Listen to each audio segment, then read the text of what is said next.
But the referees have other ideas, giving the victory to the local champ. After a fight, you're banged up. You don't get your hand risen at the end and your body's battered and you're thinking, why did I do this, you know?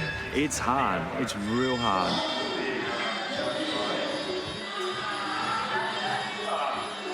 To make the loss even worse, Mark's head wound needs proper medical attention. And in true warrior style, he wants to take himself to hospital. I really thought I had this one, actually. You know, I don't mind losing a really close battle, but yeah, my corner and myself, and I think most of the people in the crowd thought we had this one. But yeah, unfortunately, the decision went against me, so learned a good lesson. It's not the first time Mark has needed a doctor after a fight. You know, usually they stitch you up straight away at the stadium, but it's a good one.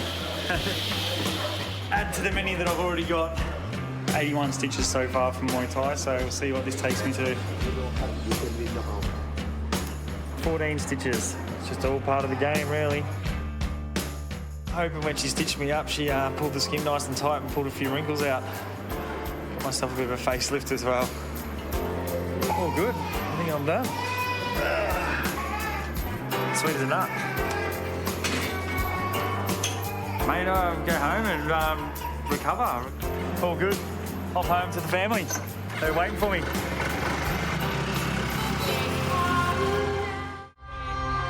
As the sun sets on another day in Thailand, down on Bangla Road, the clubs and bars are getting started. And Aussie expat Steve Cromie has a busy night ahead. I'm 40 years old and I'm the general manager of Seduction nightclub, which is located at the top of Bangla Road. It absolutely goes off 7 nights a week. We have around about 1,000 to 1,500 people come through the door each night. It's a fun place to come. When it comes to hospitality, Steve knows what he's talking about. He's worked everywhere, from Hong Kong to Dubai and Bali. Been in this industry for, say, around about 23 years. I've been working in bars, 5-star hotels, nightclubs, a little bit of everything, you know, from being a DJ at one point and, you know, starting off my hospitality career, picking up glasses and cleaning up the spew. So that's where it all began. And now this is the last stop. Finally, I'm in Phuket. But away from the bright lights of Bangla Road, there's another reason why Steve calls Phuket home.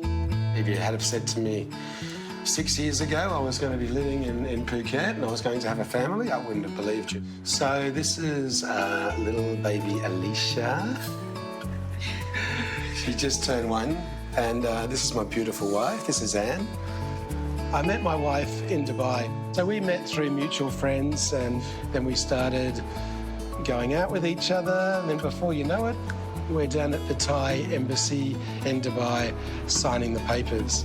I didn't imagine that would happen before, and when it happened, it's a good surprise. Yeah, it works very well. It's a very nice mix, I think, Australian and Thai.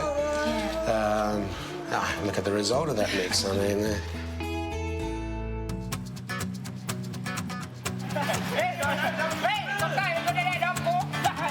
The family moved to Phuket 6 months ago, and Steve is still finding his feet in his new home. It's the eggplant, a small eggplant. A small eggplant? Yeah, it's quite bitter. Yeah, very nice. When you have a Thai partner, it makes it really easy because everything that's difficult is taken out of it. I should really know more of the language by now. You know, like every weekend or something, we have this little Thai lesson between Steve and I. You know, like once he'll start like 10 minutes, and then after 15 minutes, it's like, okay, enough for today. Say hello.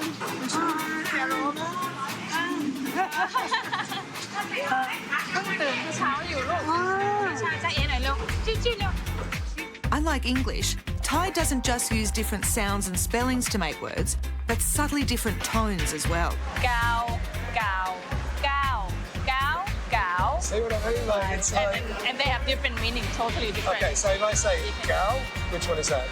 What's it's the 9. Huh? 9. What about gal?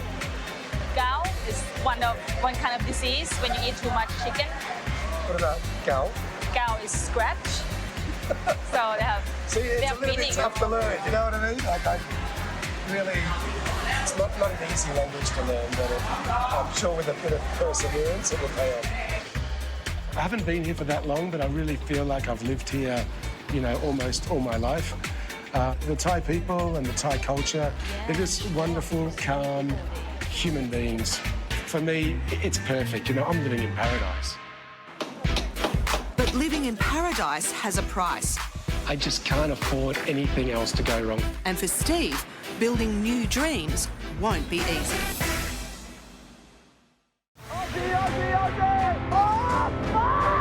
Best mates Mitch and Blake are at Jungle Bungee, where there's a 1,000 baht bet riding on whether Blake will jump off the 15-storey high crane. He's not going to jump. I don't reckon he'll jump. Mitch is certain he won't, but Blake, whose greatest fear is heights, wants to prove him wrong. Honestly, don't think he'll jump. And he's not wasting any time.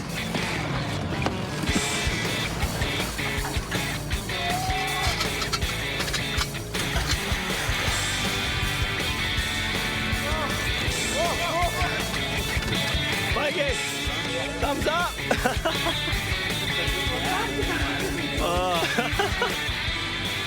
He said to me he's going to run and jump straight off. I didn't believe him, and he did it.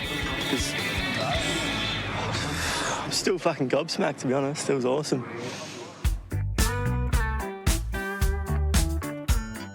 So I just jumped without looking down, and it was easy. But I reckon if I looked down, I would have been like, I would have known like this. Oh, shit.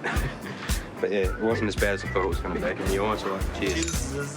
And with the jumps over, there's just one last score to settle. I didn't think you were going to do it. Honestly thought you weren't going to do it. Neither did I. Drugs. Drugs are a big problem in all Asia. There's always been zero tolerance, but now you can't probably pay your way out. Now you would get put in a cell. I mean, here the penalties are very high. If they've got themselves involved in drugs, it is very difficult to get them out of trouble there, especially if they have a larger trafficable quantity. Much of what happens on the beach is actually they're being watched by undercover police. So they could try and sell you something, and then they go to the police and say, "Oh, he's got drugs." And so it's a stupid thing to do. A lot of times the drugs that are sold over here are copied. They're talcum powder, they're tobacco with a little bit of marijuana in that makes it smell like the real thing. But if somebody sells it to you and the policeman pulls you over, it's the same as buying the real thing. I say if anybody approaches you to ask, just go, fuck off. No, not interested. Don't buy drugs. Don't bring drugs into this country. Don't sell drugs. Simple as that. Because you will be caught. At Phuket's Patong Hospital, a 30-year-old Aussie girl has been rushed to emergency, suffering from severe nausea, vomiting and dehydration.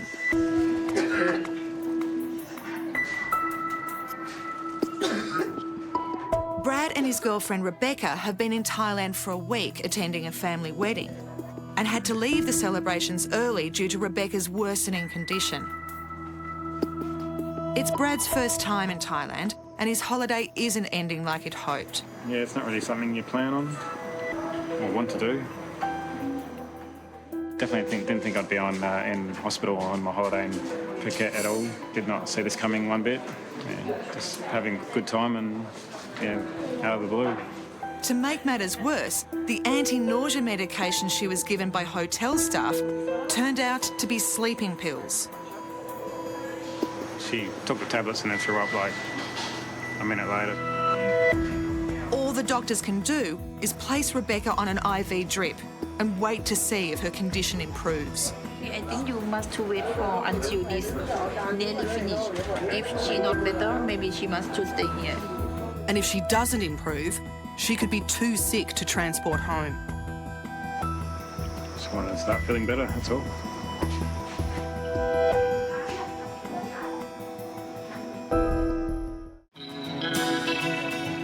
expat Steve Cromie and his family moved to Phuket 6 months ago. If you had have said to me 6 years ago I was going to be living in Phuket and I was going to have a family, I wouldn't have believed you. Steve is the manager of Seduction, the hottest nightclub on Bangla Road.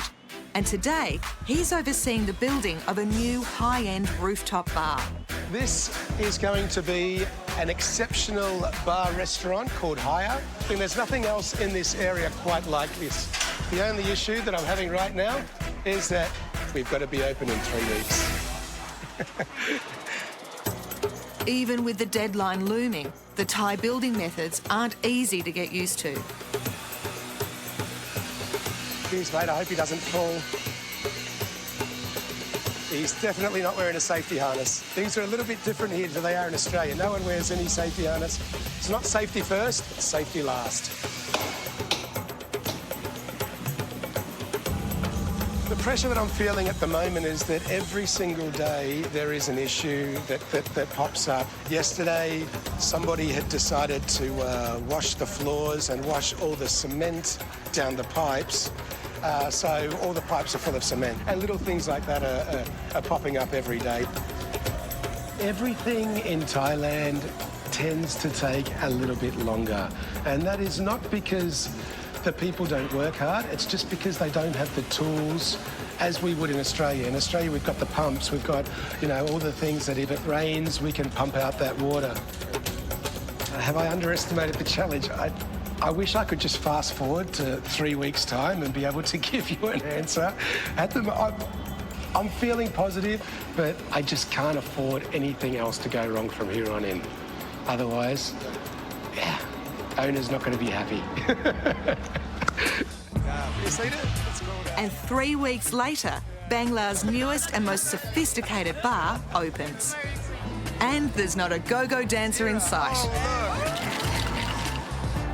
Yes, Haya, our rooftop open-air concept is finally open. I think I've got a few more grey hairs than I did when I started out this job, but finally it's open.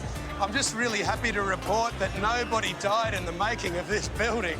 you know, that's the greatest thing. The crowd is a little bit different, as you can see, from the people down in Bangla, and that's really what we were going for. So really happy with the result, actually. Judging by the crowd, the stress of the construction has been worth it. It has been very difficult for an Aussie in Thailand to try and sort of, overcome that communication barrier. And eventually, if you're patient, really patient, the job got done. And, really happy with the result. So it's good times ahead. OK, you made that pina colada already? Pina colada. This is a testament to that story that, eventually, after all the blood, sweat and tears, you're going to pull through and something amazing is going to be created.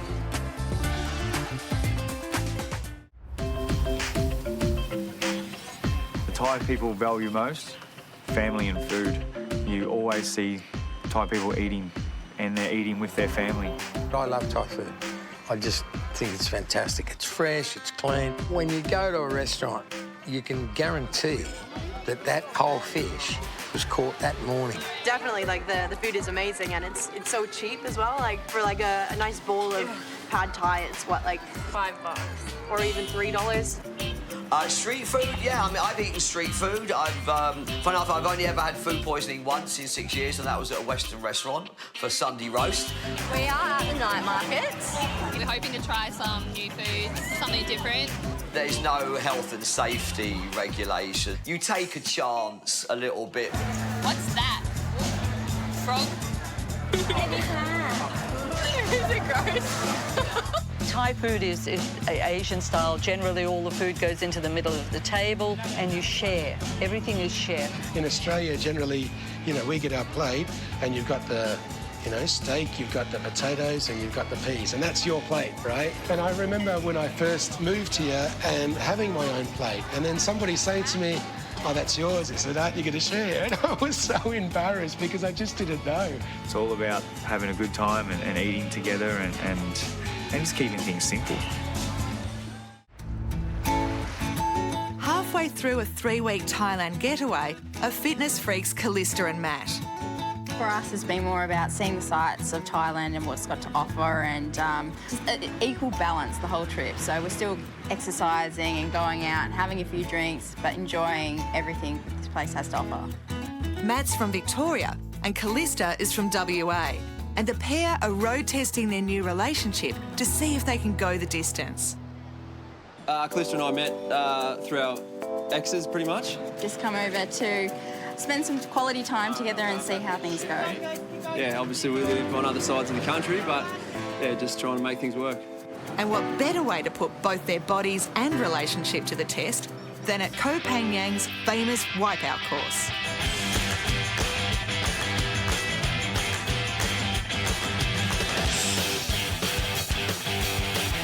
Although it looks like fun, this course is designed to punish the fittest athletes. Mixing strength, speed, endurance and skill on a brutal course. Whoever does it the fastest wins. Seen it on TV and always wanted to have a crack at it, so it looks like a bit of fun and a bit of a challenge. I'm hoping I will get the runs on the board and come away with the win over Matt, but we'll see how we go. I don't think any experience I've had in my life will help me on this course today. Yeah, it looks like we've got 2 Aussie blokes in the boys section and we've got 2 Aussie girls as well. Hopefully we can get a couple more up there. Matt, a former AFL player for St Kilda, is up first. And he's aiming for a time of less than 3 minutes. Go, go, go, go, go! Oh, we made it. Trying to walk on water. 50 seconds. It's just hitting the rolling barrels. Oh. 1 minute mark. Go, go, go, go, go! Here we go, up to the red balls. 2 minutes 30. 1, 2, 2. 2 minutes 52. Nearly 3 minutes. Go, go, go, go. This looks so much harder than I thought it was going to be. Stand up! Well done! Woo! 3 minutes 12! Matt's clocked in at 3 minutes 12. Close, but not good enough to beat the record of 1 minute and 20 seconds. Well, after seeing that, I will definitely be happy just to finish the course. But how will Callista go against the clock? Uh-oh, she's making this look very hard.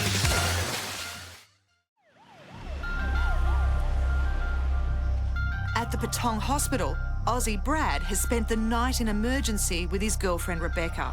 When we arrived at the hospital, Rebecca was feeling very sick. She'd been throwing up.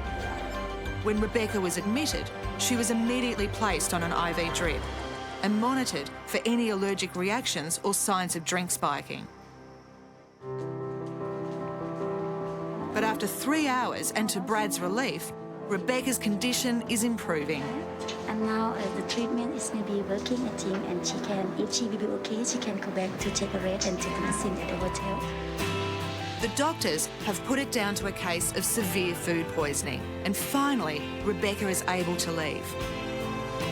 It's been a hell of a night.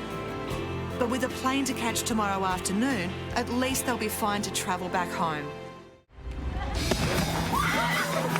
On the island of Koh Phangan, young couple Callista and Matt are testing their relationship the extreme way, racing the clock on a local Wipeout course. Okay, so 2 minutes 40 to take out the girls' record, but the only time you've got to really beat is my time. 3 minutes 12. You look a bit nervous. I am nervous after seeing that. Yeah. Matt's just finished in 3 minutes 12, and Callista's going to give it her best shot to beat him. So the best time for a female on this course is 2 minutes 40. No sweat. Think you're a chance? Yeah, got it.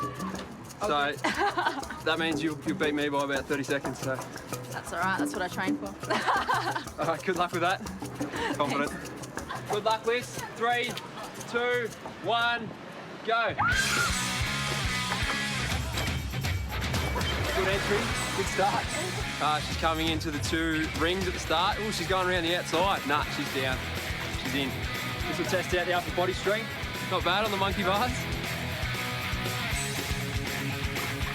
She was a bit worried about the rolling barrels. Uh-oh, she's making this look very hard. Oh! Actually, that's very smooth. You see that? Oh, she's doing real well. She's got about 3 seconds to finish if she's going to get the record. So now she's just got to try and beat my time. This is easily the most difficult part of the course, the big red balls. Oh! She's in. Here we go, it's good effort. Last climb, she's absolutely knackered. Good effort. She's got to just stand up. Just got to stand up. Stand up, Liz! Come on! There we go. 5 minutes 35. Yeah, a couple of minutes off the record, but it was a good effort. Well done, Liz. Congratulations. Thank you. Good job. Now, you didn't break any world records. No, but I got told I'm on the board now. Apparently they saved a spot on the board for you, so that's a win. She couldn't beat boyfriend Matt, but she did beat most of the other girls, earning herself a spot on the Wipeout Wall of Fame. Congratulations. It's an unusual way to test out a romance, but in Thailand, it's brought these two another step closer.